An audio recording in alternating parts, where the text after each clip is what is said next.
Ready to take advantage of opportunities inside of your business and get the chance to show that you're ready for these opportunities? Then I have a secret for you. Become a better entrepreneur. Many times we want things to be given to us and we want to stay exactly the same, and we don't want to shift our mind, shift the way we do things, learn different information, hire experts, but we wonder why our money is either not growing or going down. If you want to have a better business, you need to become a better entrepreneur. So I'm not going to just leave you out here and not tell you how to do that, but I can tell you how to do it. But I think at some point you have to commit to really shifting the way you do business. And we've talked about this, pricing strategies.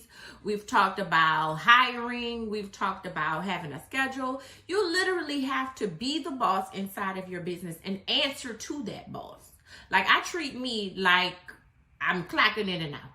You know, like, even though I work a lot of hours some days, but I do treat me with accountability. Like, I answer to myself. And I work this thing as if I was clocking a 9 to 5. But sometimes it's 9 to 9, and then sometimes it's 9 to 12, and sometimes I just take off. But here's a few things if you are really ready to become a better entrepreneur so you can have a better business. One is, make sure that what you truly want in business is correlating with what you're doing. Sometimes we get so far off track and we're exhausted because we don't really like what we're doing. I've been there. And no, you do not need to love every component of your business to have a successful business. However, if you like what you do more than you don't like what you do, it can help you be more successful than if you just are doing what you're doing to make money. You don't like it. You don't like the people. You're going to get drained down a lot faster. So in those particular places, you need to make as much money as possible to jump ship so you can do what you really want to be doing. But make sure that your vision and what you're doing correlate. Is what I'm doing, am I doing what I need to do now to get me where I'm trying to go? That's in a nutshell. So am I charging the prices that I need to charge to serve this particular type of client? Am I positioning myself to have a location here? Am I marketing to the right client to attract who I want to attract? Those things are very important to answer. And I feel like my hand's all in your face. Those things are really important for you to answer in order to have the type of business that you desire. If you don't know what type of business you desire, start there. What is it that I want this business to look like? And not what do I want this business to look like based on what I see online. That's very dangerous for people. But what is it that I want my business to look like based on what I want?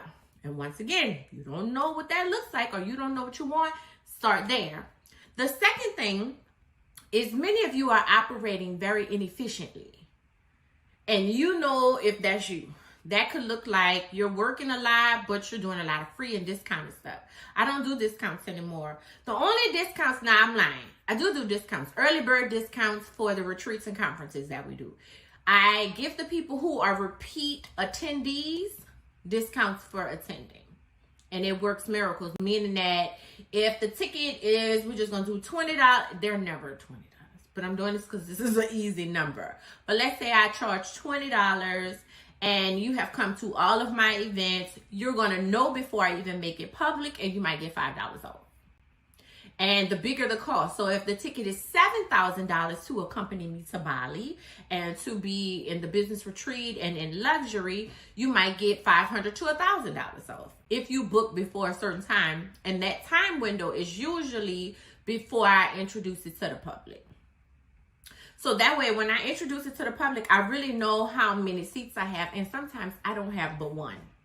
You might want to get on that list. Some of y'all are like, well, dang, how you sold out before I even knew about it? Because there is a hidden gem of a list.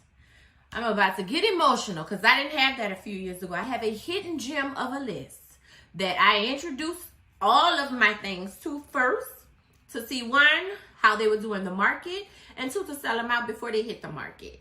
So get you one of those. But many of you are giving discounts to people that's not on your hidden gem of a list. And instead of you doing a few percentage points off, you're doing half off sales. What? How are you even making profits? And you're wondering why you're working, but you had enough just to cover costs. That's not efficient. Many of you are also not implementing software and automation and experts to be more efficient. So then you're not going to get where you want to be. That would be number 2. Operate efficiently. Do an analysis of your business or hire someone. This is something that I offer to clients as well, or explain how clients can do them, but we can sit down and do it inside of your business so that you are operating with efficiency. The third thing that I would suggest, I have a different one on my list. I'm a skip. But the third thing that I would suggest is you transition from a survival mindset to a growth mindset. Everything you think should be in abundance. If you hear that clicking sound, you get some of my nerves too, but there's a really good light that comes from that way, so I just deal with it. But you should transition from a survival mindset to a growth mindset. If you're constantly wondering, wondering how you're going to get by, wondering how you're going to pay your business, wondering if you're going to get clients, and I know it's easy to do that even if you're making good money. You need to move away from that. You need to think about how things are going to position you. You need to, instead of thinking how you going, oh Lord, how I pay the business money, think about what am I going to do with all this money? What is it that I need this money for? You need to create a prospering, abundant mindset. This you can get from books, podcasts, coaching, attending conferences, retreats. One of the youngest clients that I've ever had, she's still the youngest. Nobody has beat her yet. She came to me very young. She's about 28 now. Usually deal with my clientele. I used to be, but now everybody's getting older. It used to be 25 to 50. I think now it might be 25 to 55. I forgot my oldest client. I think she might be 55 or 60. Doing great things. Fine. I was about to say finding them up, but I can't say that. But you need...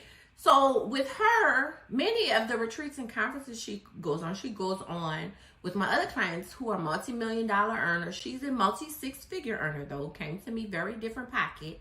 No, she came to me well before the multi-six figures. She's at multi-six figures.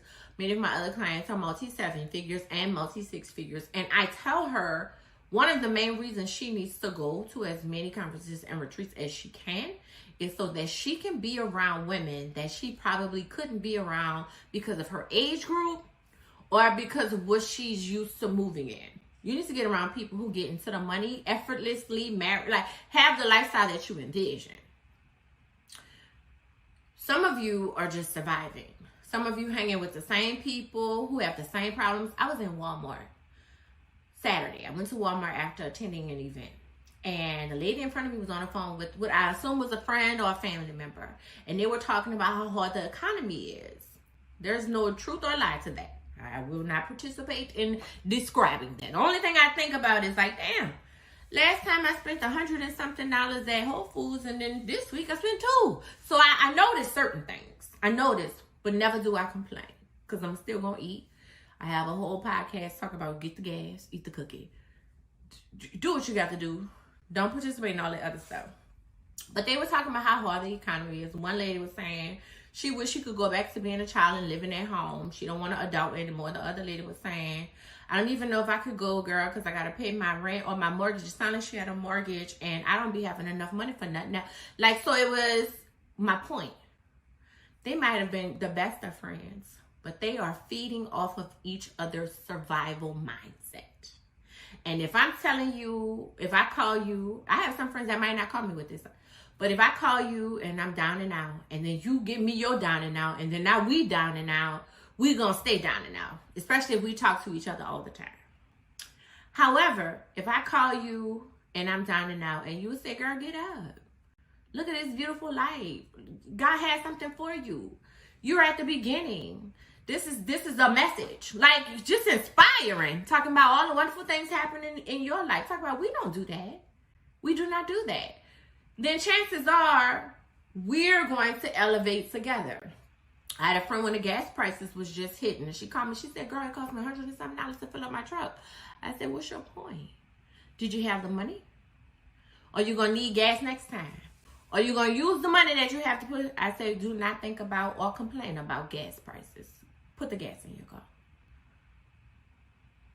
That's not what we're doing. And so many of you need to get in circles, get in places, get in conferences, get in retreats, hire coaches, listen to podcasts, read books that shift your mindset. Because if y'all being nosy, many of the books that I have are on mindset and healing. Some of y'all, the money that you're not making is because of the trauma you won't deal with. I'm going to move on. Number 5. Goes so well with number 4. Continuous improvement. I literally plan out my books for the year. Sort them on my bookshelf by what I'm going to read.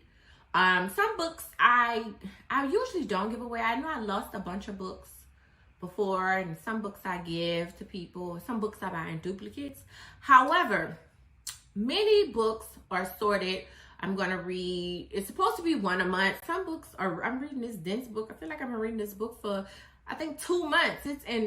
We pushing. Very good information, but it's about like this. But it's not like a little novel. It's a pretty large, it's probably 8 by 11, and it's thick. It's a lot of information in there. And so I designed my life learning skills based on what I want to increase in my personal life, in my business, and I seek after information aligned with that. Listen to audiobooks, read books, podcasts. I probably, after Hurricane Ida, watched too much TV. No, not even Hurricane Ida, I'm lying. The pandemic. I didn't watch no TV. I didn't watch any TV before the pandemic, maybe once a week. I didn't even have apps to watch TV, which was a habit I had learned while getting my PhD. There was no time to watch TV. And it just stuck with me. At that point, I graduated with my PhD in 2015. So 5 years of very little TV, if any. Pandemic, I got all this extra time. I'm still working like I've been working, but I got all this extra time because I ain't going nowhere. And I filled it with TV and podcasts and radios. Books, too. I still read a lot of books. But I'm like, goodness, this is a lot of TV. So, in comparison to other people, it's probably still not that much TV. But going from no TV, let's say I went from here to here, that's a big increase. My whole point is create a continuous learning environment. Many of you will think you don't have time, and it's because you don't make time. Like I tell you, I could probably finish that book if I stopped watching TV. And even though I only might do 30 minutes to an hour a day, that's 30 minutes or an hour I could be reading. I don't even, that's interesting. I still don't have a whole lot of time to watch TV. But 30 minutes to an hour compared to no 30 minutes or an hour for TV is a lot. But have a continuous mindset of improvement. So if you're wanting to take advantage, y'all done got all in my business. I done told y'all all kinds of stuff. I'm just feeling free. Probably because I had some grapes with some lime juice on it before I came on. If you are wanting to shift your attractability, I may have made that up, but your attractiveness to opportunities, and people are attracted to you and want to give you their money. That's what happens when people purchase a product or a service from you. They're wanting to give you their money, especially as an entrepreneur. If you want to increase that likeliness or the likelihood of increasing opportunities, you need to increase how you serve and put out information and position yourself as an entrepreneur. And the 5 things that we talked about is make sure your vision for what you want matches what you're doing. Number 2, make sure you are embracing efficiency. Number 3, you have a growth mindset. And number 4, you're always learning. So I will talk to you next time.